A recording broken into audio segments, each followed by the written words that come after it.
Good morning. Welcome back to my channel. Today is my fan fiction post, so let's get started. Um,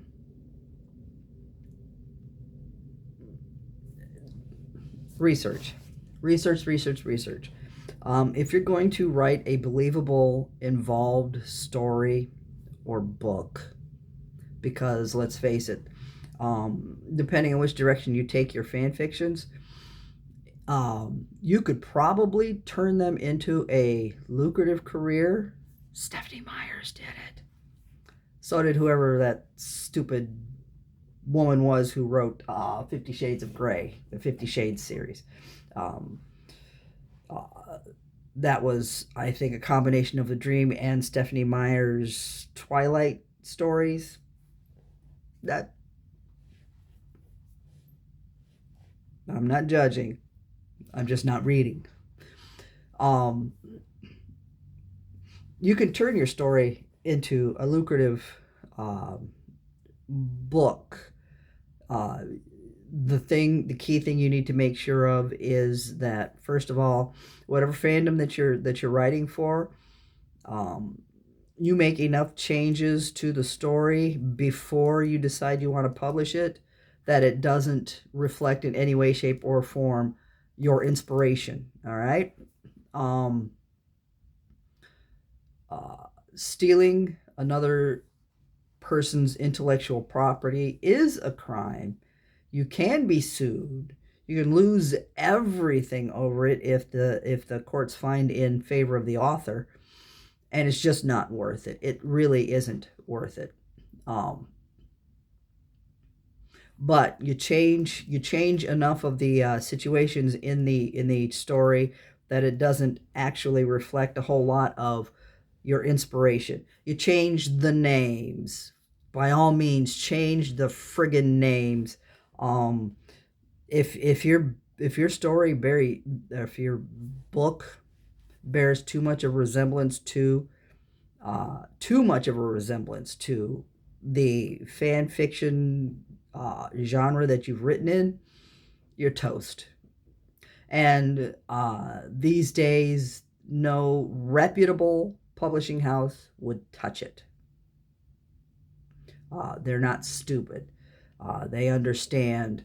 They understand popularity of certain types of stories, but they also understand how much they stand to lose if they take it on, publish it, sell it, and then the original author comes back and says, "Hey, look, no, just no." So you have to be very, very careful. Post your stories to a good website. I do not recommend fanfiction.net. They may have started out decent enough, but now you can't even regulate who reviews your stories, who comments on your stories. You can't regulate um, how toxic some of those reviewers, anonymous reviewers, because they allow anonymous reviewers, people who are not registered to the site, they allow to review, which shouldn't be, because trolls will go on there just to rip you apart, and then you're feeling this big because what you wrote didn't seem to work well when that person and their online buddies decided they just wanted to shred you for no other reason than because they could.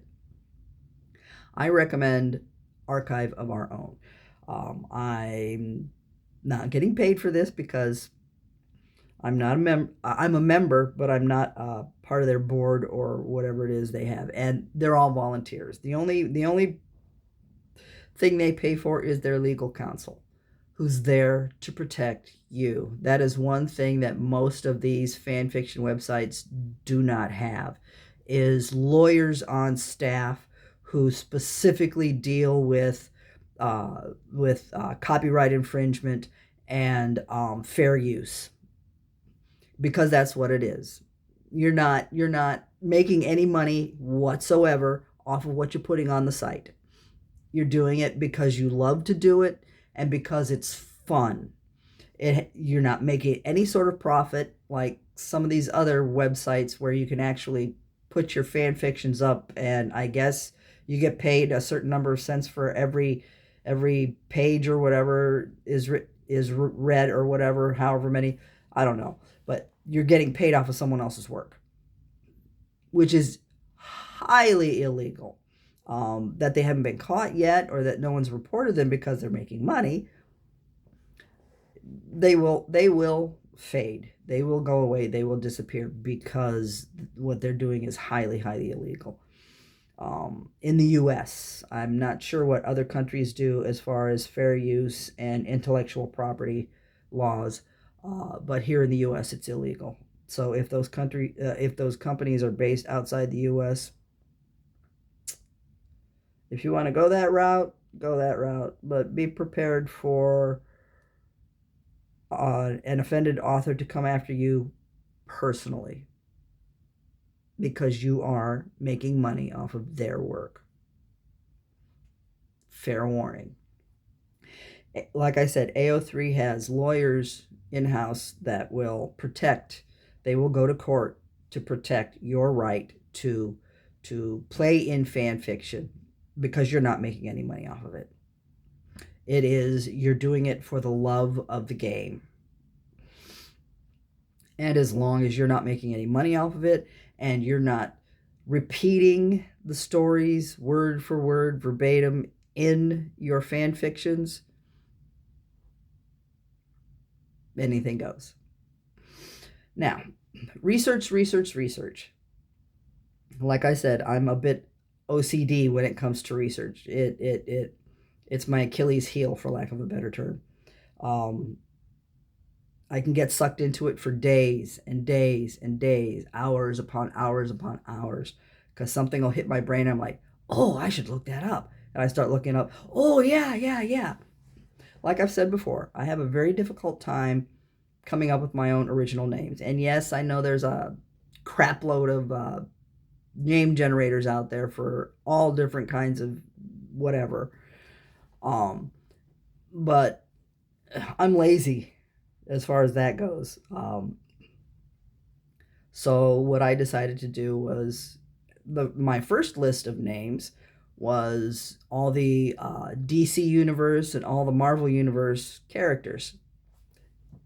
Lots of pages. But that was my first, and they became my general character names. That was my first list that I started taking from. And my readers like, oh my God, I love this. And it became a thing. Just call me the pop culture queen. So I started researching specific jobs related to or comparable to what they would be in the wizarding world.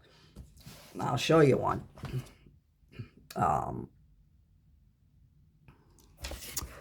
This is my headmasters. My headmasters and headmistresses and deputies, my house parents and library staff, school board of governors, and uniforms.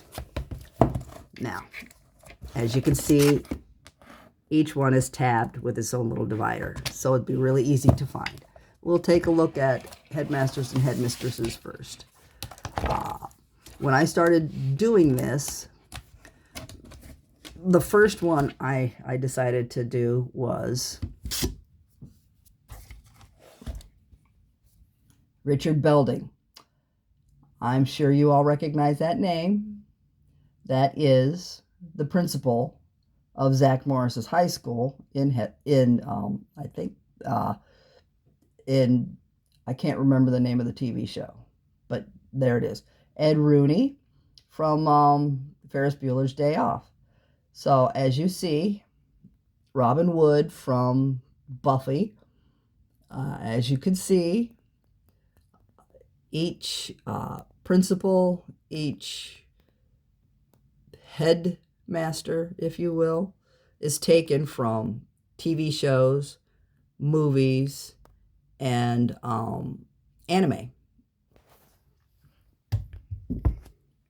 I spent hours and hours, days and days collating that particular. You have no idea how hard it is to find punchy in headmasters and headmistresses in movies, TV shows, and anime. And you get reams and reams and reams of pages of headmaster salary, what their duties are, the headmasters of these schools, the top best headmasters of private schools, blah, blah. And that's not what you want. You have to be very, very careful and very, very specific in what you're asking when you type something into Google or Firefox or whatever. I use DuckDuckGo. It's better. First of all, because you don't have 15,000 ads in between every result, which is great because half the time you're dodging and digging through. Oh, that's an ad. Oh, that's an ad. Oh, frick, that's another ad. God, shit, that's another ad. No, you don't have that with DuckDuckGo. They have an AI assistant that will give you a basic rundown of what you're looking for. It'll give you a little blurb, and at the bottom of the blurb, it'll give you the two sites that it pulled that information from, which is great because then you can pick and choose. You can get the information, pick and choose where you need to go. And unfortunately, the hundreds of thousands of movies, TV shows, and animes out there, because there are so many, because there's such a glut of visual entertainment out there, the Wikipedia pages can't keep up, and unfortunately, not everything has a fandom that is obsessed with that particular TV show, that particular movie, or that particular anime isn't popular outside of a specific area. So it's hit or miss under the best of circumstances. But research. You could, you can find all kinds of good things. I've got Elder Futhark runes and what they mean. I've got gemstones and their meaning in magic or in legend and lore. Flower language. There's the sky's the limit, and the more informed you are, the more creative you can be. The more information you have at your fingertips, easy to find, easy to use, easy to collate, as you saw, the richer your stories are. God love J.K.R. for the books that she wrote, because they were good kids books. They were good kids adventures. They got a little serious towards the end, but that's nature of the beast. She tried to help Harry grow from child to adult, but without a decent amount of understanding of human interactions, human relationships, and just the way people operate. They fell a little flat. They were great fairy tales, but that's all they were, was fairy tales. I'm a big proponent of, I like a little bit of reality with my fantasy. Yes, magic's all well and good, blah, blah, blah, blah, blah, but there has to be some sort of grounding in reality as far as I'm concerned. Magic can't trump physics. Magic can't trump natural laws. I don't care who you are. Magic cannot trump natural laws. So, yeah. But anywho, hope this has been informative. It's an involved process. Being a writer is very time consuming. I wouldn't trade it for the world, but it's also it's rewarding in its own right. The people who read my stories, um, their love and their support, their criticisms, their oh dear God, you made a mistake here. Their oh, wouldn't it be cool if ideas and comments, they keep me going. And I I will incorporate quite a few of those ideas into a story or a chapter because they're so, oh my God, I didn't think of that, but that's great. And every chapter where I use a reader's idea, that reader is credited for it because, as far as I'm concerned, my stories would not be as acceptable as they are without their input, without their contributions. Um, the world of fan fiction, in its very name, by its very nature, is of the fans, by the fans, and for the fans. And even if my readers never write their own stories, that they've actually contributed to them in a very real, very, very profound way, makes them feel a part of the process because these stories are for them, not just for me, not just as a hobby for me to keep the demons at bay, but it's for them, for times when they're having difficulty in their lives or something's come up and it's just really pissed them off. They can go to a story and read it and see their name at the top of the story saying, this idea was given by this person. Thank you so much. Without you, I couldn't have done it.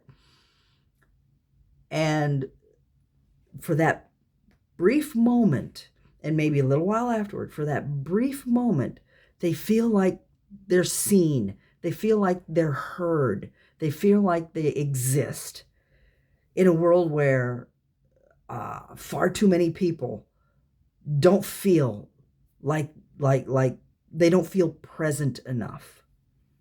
And that's what fan fiction does. It gives everyone who indulges in it not only an outlet for everything that they're going through, not only a way to tame the demons, but also a way for others to be able to say, ah, yes, that speaks to me, or oh my God, someone actually thinks that I'm smart. Someone actually thinks that I'm worth it. Someone actually cares.